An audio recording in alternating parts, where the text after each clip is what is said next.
cosas que tiene la vejez es que uno va aprendiendo muchas cosas con el tiempo y uno va aprendiendo que a veces nosotros somos buenos por usar eufemismos para referirnos a ciertas cosas, para no querer referirnos a otras cosas.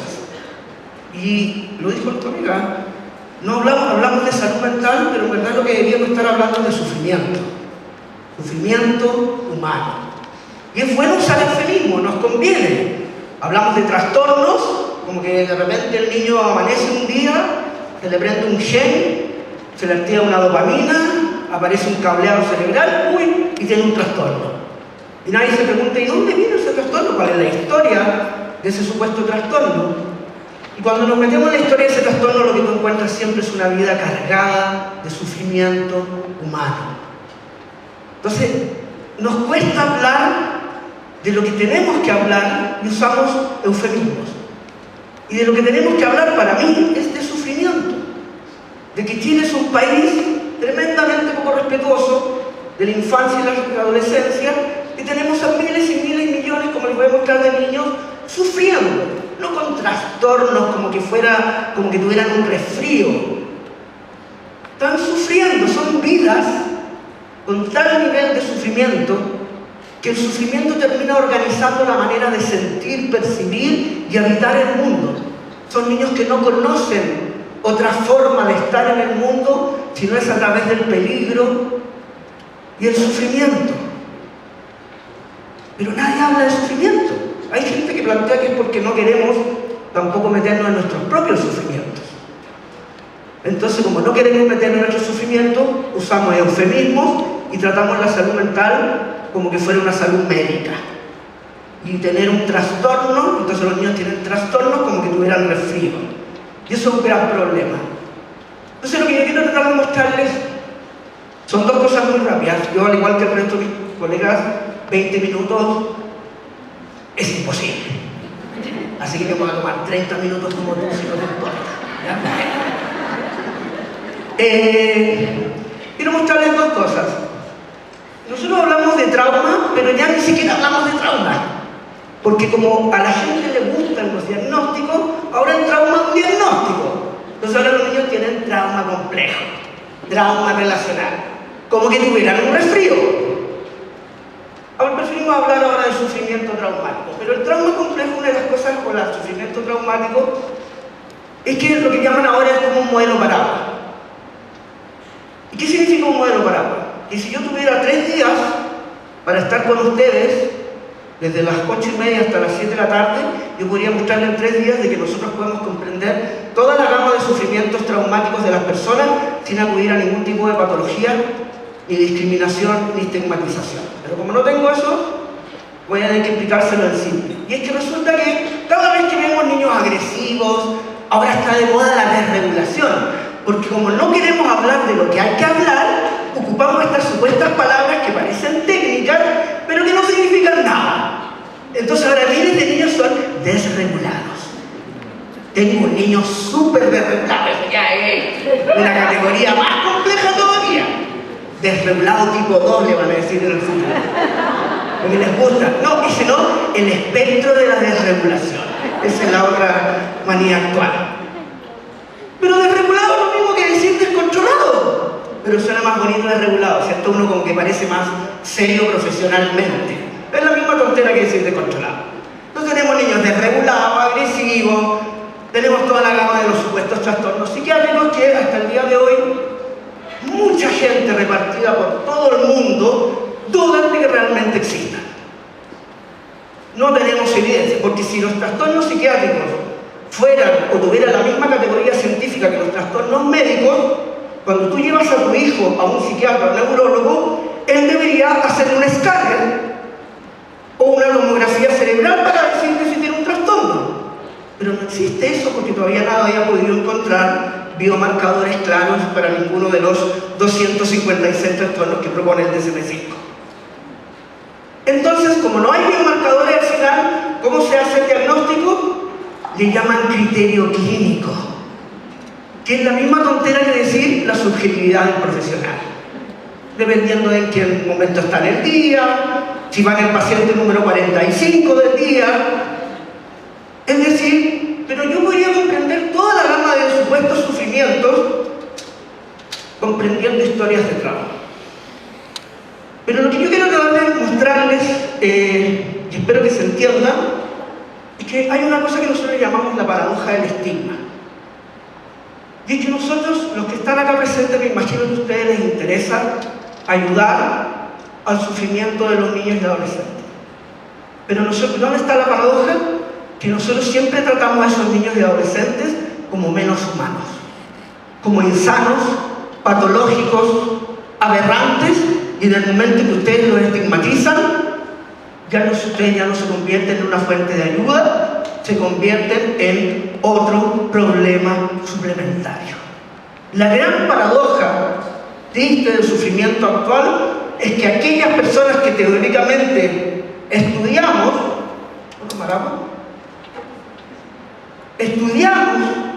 para ayudar a los otros, no los estamos ayudando porque les estamos diciendo: tú eres un error existencial, porque tú eres un patológico, un insano, un limítrofe, un border, un hiperactivo.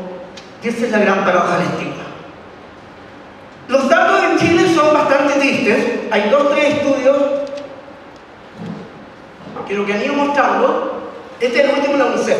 Tenemos uno nosotros y hace 2 años salió algo parecido. 70% de los niños refiere sufrir violencia en el hogar. 70%. Si el día de mañana apareciera una evidencia de que el 70% de los chilenos tienen cáncer, el país se movilizaría completamente, haríamos campañas nacionales contra el cáncer, todos los recursos se redestinarían para el cáncer, pero resulta que el 70% en este momento, mientras conversamos, de los niños y adolescentes están siendo violentados en la casa y nadie dice nada.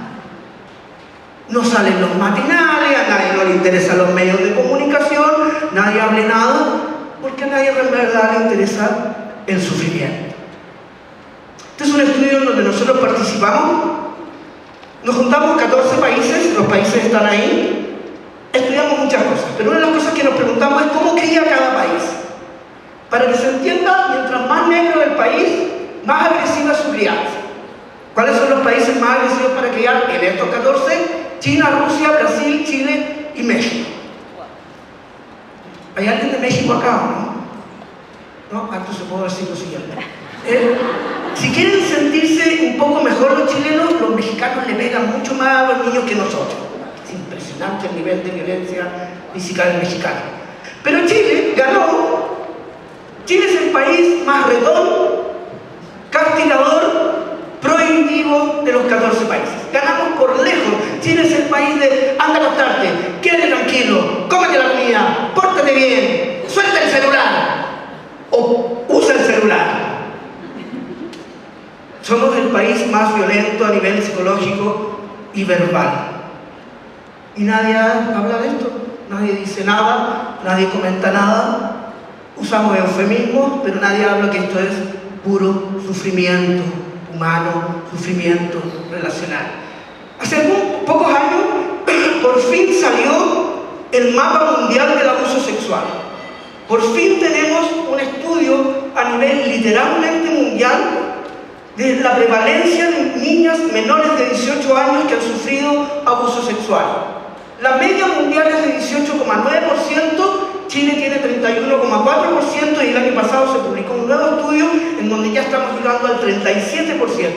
37% de las mujeres en Chile menores de 18 años van a haber vivido por lo menos una o varias experiencias de transgresión sexual. Si lo quieren entender, mientras más rojo es el país, más duplica la prevalencia global mundial. Nosotros estamos como África del Sur. Y si ustedes ven ahí, ya si tienen muy buena visión, como que de Concepción para abajo ya se pone negra la cosa. Es decir, somos un país tremendamente abusador de mujeres. Yo miro estos datos y me dan ganas de hablar con millones de niños y niñas y decirle: oye, ándate a vivir a otro país. No vivas en Chile, porque tú naciste en un país en donde ni a la política, ni a los adultos, ni a muchos profesionales les importas tú. Porque a esos profesionales y a esos adultos les importa la burocracia, le importa mantener su trabajo, o le importa ganar plata, pero no le va a importar tú. Y eso es terrible. ¿Qué tiene este país en donde no hay mujer que no pueda estar tranquila, ni en su casa ni fuera de su casa? Nadie habla de eso. No está en los matinales, nunca va a aparecer en un medio de comunicación tradicional, no pasa nada con esto. Y si quieren deprimirse un poco más,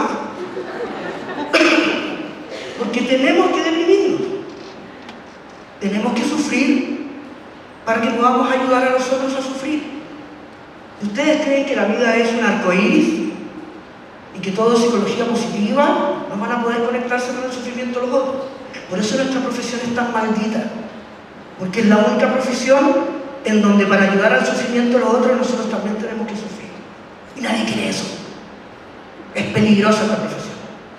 Hace varios años nos juntamos, tomamos a niños entre 1 a 6 años, rápidamente, y nos juntamos 24 países. Todas esas barritas de colores que ustedes ven ahí son países.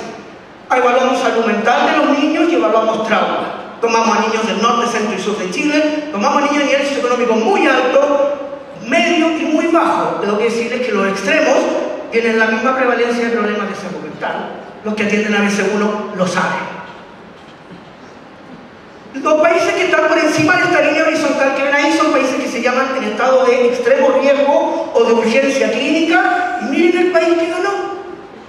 Ahí lo pueden ver. Si yo les mostrara la tabla estadística, que es muy fome, Chile ganó todos los problemas de salud mental, incluyendo experiencias adversas y traumáticas. Y para aquellos que todavía piensan que todo es producto de la pandemia, estos estudios los sacamos 3 años antes de la pandemia. Chile estaba muy enfermo antes de la pandemia. Chile es un país, no sé si intrínsecamente enfermo y traumatizado, pero los países cuando están mal agarran todo lo peor del mundo y lo hacen suyo, como las redes sociales y el uso de tecnología. Después volvimos a hacer otro estudio, niños de 1 a 6 años, pero aquí evaluamos los niños en la familia, y aquí lo evaluamos en el jardín infantil. Miren, nuevamente estamos por encima de la línea de un país altamente preocupante, ya no somos número 1, pero miren los países que nos ganaron: Kosovo, Lituania, Irán y Rumania. Es decir, vivir en Chile cuando tienes entre 1 a 6 años parece ser más parecido a vivir a Kosovo, Irán, Lituania y Rumania que vivir, como algunos creen, en Europa. Cuando nosotros hicimos esto, es una tremenda pega. Esto es una coordinación de miles de países, grupos de investigadores. Y yo llegó un momento en donde, porque tenemos varios más de estos estudios, llegó un momento en donde a mí me empezaron a hacer bullying mis colegas de otros países. Porque me empezaban a mandar mail con estos datos terribles y me decían: oye, ¿qué le hacen a ustedes, a los niños y las niñas en Chile? ¿Qué tienen ustedes? ¿Y qué le hacen a ustedes a los niños y las niñas en Chile? ¿Qué tipo de crianza, qué tipo de educación ustedes tienen en Chile que tienen a los niños tan traumatizados, tan enfermos antes de los 6 años? Y nadie dice nada, nadie habla nada. Quiero decir dos o tres cosas rápidamente. Tomamos un estudio, tomamos a mamás. Nuestra normativa se llama al azar. Tomamos a cientos de mamás. Mamás que no estaban yendo a ningún consultorio, no tenían ningún diagnóstico de salud mental. Mamás al azar. Como ustedes, que son todos sanas, la mamá y con apego seguro y todo eso. Todas reguladas emocionalmente. Y les preguntamos por sus experiencias adversas. Contamos, el 60% de las mamás sanas habían vivido 4 o más experiencias traumáticas durante sus primeros 18 años de vida. El 30% habían golpeado hasta el punto de sacarle sangre. Y el 35% había sufrido alguna tocación sexual por parte de un adulto. Y después tomamos educadoras de párvulo y técnicas de párvulo. 400. ¿Y qué encontramos? El 60-70% de la educadora de párvulo había vivido 4 o más experiencias adversas. Y adivinen a quién tomamos después. Ustedes pueden pensar, los políticos, ese es nuestro próximo objetivo programático. No tomamos a mis queridos psicólogos y psicólogas colegas. 75% de los alumnos de 5º año habían vivido 4 a 7 experiencias traumáticas durante sus primeros 6, 12, 18 años de vida. El 100% de ellos estaba tomando medicamentos y solo el 10% estaba yendo a terapia. Eso es grave. Siempre es más fácil el medicamento, ¿cierto? Y hacerse cargo y empezar a sentir y vivir el sufrimiento de uno. Y eso es lo que no tenemos que reforzar. No quiero complicarles la vida. Esto es la última revisión de todos los estudios todos los países que han estudiado el trauma. En Europa, el país más traumatizado, no en Europa, en el hemisferio norte, el país más traumatizado es Estados Unidos, obviamente. 16% de los adultos gringos han vivido 4 más experiencias traumáticas. Cuando yo tomo nuestros estudios, un estudio de la Católica, nosotros tenemos 2, 3 a 4 veces más de trauma que los países del hemisferio norte. Y nadie hace nada, nadie dice nada. Es una epidemia de salud mental. O mejor no es una epidemia de salud mental. Es una epidemia de sufrimiento humano. Entonces, de hecho, el trauma, que acaban de publicar 2 guías, a la gente le encantan las guías, la Organización Mundial de la Salud de la Unión Europea publicó 2 megas guías sobre el trauma y declaró así, de esta manera: el trauma es la condición más deteriorante, más crónica, más multisistémica que existe en la actualidad. Nada es, ni el cáncer, ni el COVID, ninguna enfermedad es más deteriorante. Ocurre desde la cuna hasta la tumba. O te afecta tu escolaridad, tus relaciones de pareja, tus relaciones de padres, tu nivel judicial, tu mundo laboral. Nada está multisistémicamente adverso como es el trauma.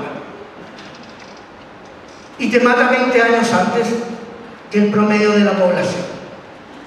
Y pregúntense qué hacemos en Chile para esta condición. ¿Cuánta plata y recursos usamos para hablar de esto? No hacemos nada. Si tuviera más tiempo, yo les podría mostrar lo que lo hicimos, es que todo lo que hace la educación, el Sename, Senda, es literalmente todo lo que está prohibido hacer en todas las partes del mundo. Ese es Chile. El país de los opuestos y de la paradoja. Todo lo que está prohibido hacer para los niños y adolescentes con trauma son las recomendaciones técnicas de todas las instituciones gubernamentales de nuestro país. Se publicó un libro este año, Mario Whiteman, no sé si lo conocen, se hizo conocido por Educación 2020, se metió en el tema del sufrimiento y empezó a recopilar todos los datos chilenos del trauma, y él sostiene que en este momento entre 2 millones y 2 millones y medio de niños y adolescentes están sufriendo trauma en Chile, que es como el 40 y tantos %. Casi la mitad de nuestros niños está sufriendo trauma. Sufrimiento, ni siquiera no le digan trauma. Sufrimiento crónico. Pero nadie quiere hablar de eso. Entonces hablamos de patología y salud mental. Porque parece más médico, ¿me entienden? Parece como más correctamente, más políticamente correcto. Nadie quiere ocupar la palabra sufrimiento. La conclusión de él es que Chile está enfermando y traumatizando su infancia y su adolescencia. Entonces, esa es la mala noticia. Déjenme ver si tengo una buena. ¿Qué hacemos entonces? ¿Cuáles son las... Quiero que algunas ideas básicas, tengo muy poco tiempo, de recomendaciones. El gran cambio que proponen las guías mundiales, y que nosotros vamos más extremo todavía en esa propuesta, es que tenemos que empezar a aprender a humanizar el sufrimiento. Y humanizar el sufrimiento es dejar de tratar a aquellas personas que tenemos que ayudar como patológicos, insanos, anormales, aberrantes, porque si no, nosotros ya no somos la ayuda, somos el problema suplementario. La humanización del sufrimiento es que cuando tú te metes en la vida de un niño, ya no aparece un trastorno de déficit atencional como la hiperactividad, no aparece un trastorno emocionista desafiante, no aparece un trastorno de la regulación afectiva, aparece una historia organizada temporalmente bajo el sufrimiento. Y dices, ¡ah! Ahora entiendo por qué él hace todo lo que hace. Pero nadie hace eso, porque nadie tiene tiempo. Entonces es más fácil llegar, media hora, escala, cuestionario, chao, trastorno, medicamentos y vamos con el siguiente. Y así no salvamos a nadie. Y este es el instrumento más peligroso y el libro más peligroso que se ha publicado durante los últimos 30 años. Creo que no hay ningún libro más peligroso y terrible que este. Es tan peligroso que hasta los que lo crearon ya no lo van a hacer más. Hasta los que estaban metidos en la colusión de industria farmacéutica, aseguradoras de salud, ya se dieron cuenta, ¿sabes qué? Esta cuestión es como el caso este, ¿entiendes? Ya no lo podemos ocultar más. 260 y tantas patologías. Un niño se mueve un poco, déficit de atención y hiperactividad, hace una pataleta, trastorno de la regulación afectiva. Te dice que no quiere comer, trastorno posicionista desafiante. Este libro ha provocado uno de los peores daños que alguien puede provocar a la salud mental. Y lo peor de todo es que mucha gente, por no querer tomarse el tiempo para estudiar, piensan que este libro es como los manuales médicos, como en el manual Merck, el Goodman y Kidman de farmacología, pero resulta que no hay ninguna evidencia que esos 270 y tantas patologías sean como las enfermedades médicas. Ni una evidencia. Nadie mínimamente serio te va a poder decir que un niño tiene trastorno de déficit de atención y hiperactividad es lo mismo que decir que tiene diabetes tipo 2. Ni una evidencia. Entonces yo me hice la siguiente pregunta, pero entonces ¿cuál es nuestro rol? Si teóricamente nosotros nos llenamos la boca que la salud mental, el eslogan, no hay salud sin salud mental, que yo trabajo la prevención de la salud mental, pero ¿puedo hacer eso si al final a aquellas personas que estoy ayudando son todos unos insanos, anormales, desadaptados, patológicos, y los que ya quieren parecer más serios, limítrofes, dependientes, hiperactivos, autistas, narcisos, psicópatas, depresivos, y los que ya usan cuestionarios, todos tienen baja autoestima, baja empatía, bajo desarrollo, baja inteligencia, baja regulación emocional? Esa es la paradoja del estigma. Que aquellas personas que nosotros tenemos que ayudar, las dejamos como menos humanas. Y por ende, nosotros ya no nos convertimos en una fuente de ayuda, nos convertimos en un problema suplementario para ellas. Entonces ustedes me pueden decir, ya, pero este tipo está puro mintiendo y ahora hay que dar evidencia para todo. Entonces yo escribí el año pasado un libro donde me puse a estudiar la evidencia y me hice esa siguiente pregunta. ¿Es sufrir menos humano? Cuando tienes un adolescente que se desregula, que hace bullying, que golpea, que se escapa, ¿no pensaremos todos de una manera muy profunda de que ese ser es poca cosa? ¿No habrá en el fondo, en lo más profundo de uno, esta idea de que ha existido siempre? Lean a Foucault, que los locos están todos locos, que la locura es lo peor de lo peor. ¿No pensaremos en el fondo una paradoja, y es que yo te digo que te ayudo, pero en verdad igual yo pienso que tú eres poca cosa, menos que humano? Y hay dos revisiones sistemáticas que le encanta a la gente, mega revisiones sistemáticas, 300 y tantos estudios, y cierran esta pregunta: ¿qué le pasa a un niño y a un adolescente cuando se le dice tú tienes un déficit de atención y hiperactividad? ¿Qué le pasa a un adulto cuando se le dice tú tienes un trastorno limítrofe de la personalidad? Ahí sí que mátate mejor. Y los 300 y tantos estudios encontraron de manera clarísima que cuando a ti te dan ese supuesto diagnóstico, tú te sientes solo, aislado, te da vergüenza, te da culpa, te están diciendo que ahora ya no perteneces al grupo de los normales, ahora perteneces al barco de los aberrantes. Y también hay otros estudios que si tú te metes en ese diagnóstico, te va a costar más arrendar un departamento, te va a costar más tener pareja, te va a costar más mantener un trabajo porque eres loca o loco. ¿Me entienden? Pero resulta que el pueblo no inventó estas cuestiones, las inventamos nosotros. Nosotros creamos ese problema de retratar al sufrimiento humano como anormalidad, insanidad. Y ahí nuevamente la paradoja. Y todos los estudios muestran algo genial. Cuando a ti te reciben un diagnóstico, te dan un diagnóstico, como te da tanta vergüenza, tú no quieres volver a ver a ese profesional. ¿Por qué? Porque no quieres que te siga diciendo que eres un patológico o patológica. Dejas de pedir ayuda y matas la esencia de lo que nosotros teóricamente tenemos que hacer. ¿Se entiende la paradoja, no? Los que tenemos que ayudar estamos poniéndole una barrera para esa misma ayuda. Rápidamente. Entonces, ¿qué es lo que se propone? Tres cosas muy concretas, muy importantes para el tema del trauma. Patologizar, no. Discriminar, no. Hay que cambiar todo el lenguaje y la conceptualización del sufrimiento humano. Yo estudié durante mucho tiempo primatología. A mí me gustan los chimpancés. En algún momento llegué a pensar que nosotros estamos más abajo que los chimpancés. Pero ningún etólogo o primatólogo diría que un chimpancé tiene un trastorno de personalidad porque le anda sacando la cresta a la pareja. Si ustedes lo piensan, ningún biólogo diría que las células cancerígenas de una persona son súper narcisas por no tomar en cuenta el bienestar completo del organismo. No creo que ningún físico o astrónomo diría que el Sol es un psicópata por tirarnos tormentas solares.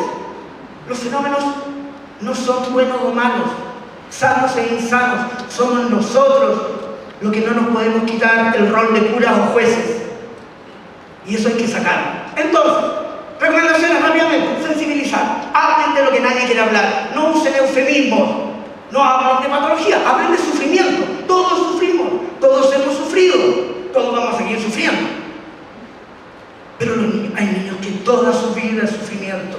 Sensibilizar es como ser como un testigo de Jehová del trauma. Andar golpeando ir a los colegios, ir a todas partes. ¿Les gustaría hablar de sufrimiento traumático? Obviamente que tengo. Si a ustedes les ha costado sensibilizar, imagínense que me pasa a mí hablar de lo más prohibido en la sociedad, el sufrimiento. Identificar, y esto rápidamente, ¿qué es lo que es identificar? Aprendan a detectar el trauma. Pero aquí viene el problema, el trauma nunca lo van a detectar con un cuestionario de 15 ítems, no lo van a detectar pidiéndole a una persona que dibuje una persona bajo la lluvia. Tampoco lo van a detectar pidiendo a una persona que vea manchas, sea lo que significan esas manchas. No tenemos instrumentos para identificar el trauma. Todos los instrumentos que existen nunca se crearon para el trauma. Entonces tienes que aprender a observarlo. Observar. Una disociación puede durar un segundo. Un adolescente te está diciendo algo y de repente en 3 segundos entra en una expresión facial de microtrance y esos 3 segundos te dicen todo. Pero eso no está en ningún instrumento. Y finalmente, más importante todavía, no retraumatizarán. No provoquen más trauma. ¿Y por qué? Porque la educación es intrínsecamente retraumatizante. Porque nosotros también somos retraumatizantes. Porque tenemos programas nacionales como los famosos PRM que son intrínsecamente retraumatizantes. Háganse la pregunta, ¿no haré algo yo que al final, como no sé de trauma, termino retraumatizando más al otro? Nunca se le pide a un niño y adolescente, nunca se le pregunta por su pasado. Nunca. No le puedes presionar a que vaya a una experiencia que lleva toda su vida tratando de no ir. No traten el trauma como una enfermedad médica que se resuelve a través de un medicamento. ¿Me entienden o no? No retraumatizarás. Y lo que nosotros hemos hecho es revisar todas las prácticas del CENAME, Senda, Educación, y nosotros somos los y las maestras de la retraumatización en Chile. ¿Por qué? Porque nunca más nos hemos preguntado. Esto es un gran tema. Estamos por el tiempo muy... Sí, tengo 2 minutos. Y esto es muy importante. Cuidado con que vean a los niños solos. Si tú tienes un niño que está sufriendo mucho sufrimiento, y tú lo ves solo. A ese niño desde que nació, ¿qué le dijeron? Tú eres un error existencial, todo es tu culpa. Y si ustedes lo ven solo, ¿qué le están diciendo? Esto es tu culpa, esto es tu problema, entonces usted lo tiene que resolver. Usted, niño de 6, 7, 14, 15 años. Nada más retraumatizante que pretender hacer una intervención en niños sin involucrar al sistema de los adultos. Porque ellos lo saben. Y lo que le están diciendo es, tú eres el origen del problema, esto es tu culpa, y por ende aquí yo te tengo que enseñar a respirar. Que eso es lo que hacemos ahora en Chile todo el día, enseñarle a los niños a respirar. Yo me imagino en este momento que estamos hablando millones de niños ahí respirando como locos. Les sacan la cresta en el colegio, en la casa, pero ellos tienen que respirar como si eso funcionara. Y finalmente, perdonen con esto último, voy a irme rápidamente una vez que termine esto. ¿Cuál es la locura con los talleres? ¿Cuál es esa locura? Imagínense que tú tienes un niño que tiene una vida de sufrimiento y tú llegas y le dices, mira, este es tu cerebro, esta es tu amiga está wow, esta es tu corteza prefrontal, está ¿Qué te sirve saber eso? ¿Qué te sirve el conocimiento cognitivo en el trauma? ¡Sácame de la selva! No me digas que estoy en la selva. ¿De qué me sirve saber todo eso? ¿De qué me sirve saber que no tengo que ocupar celulares? Dame un ambiente alternativo para que no tenga que ocupar celulares. Pero nos gusta lo simple. Nos gusta lo bueno, bonito y barato. Y por ende, no hay hasta el día de hoy ni una técnica, ni un medicamento que vaya a sacar a las personas del trauma, porque la técnica y el medicamento son ustedes. Su humanidad, su capacidad de conectarse con un otro mucho tiempo. No bastan 15 minutos a la semana, ni media hora. Y para que ese niño, y termino con esto, empiece a sentir de a poquito algo que nunca en su vida ha sentido. Y por primera vez puede confiar en un vínculo humano. No sacas a los niños del trauma haciendo talleres, mostrándoles fotos de cerebro, ni haciéndolos respirar, ni mostrándole emoticones, ahí los vuelven más esquizofrénicos todavía. El trauma uno sale cuando uno empieza a sentir por primera vez que hay un otro completo, entero, en su forma de mirar, de actuar, en su tono de voz, en su compromiso fuera de la sesión, en la visita domiciliaria, en ir al hospital, en conseguir un abogado, un pediatra. En el vínculo traumático, mientras el vínculo se parezca más a un vínculo humano real, es cuando esa persona va a empezar a sentir por primera vez que puedo confiar en alguien. Y eso es lo único que por ahora sabemos en relación al trauma. Esto lo acabo de explicar. Y si tuviera 3 días, les podría mostrar de que nosotros no vivimos en una sociedad sensible al trauma, no somos sensibles al trauma y no tenemos ninguna institución sensible al trauma. Muchas gracias.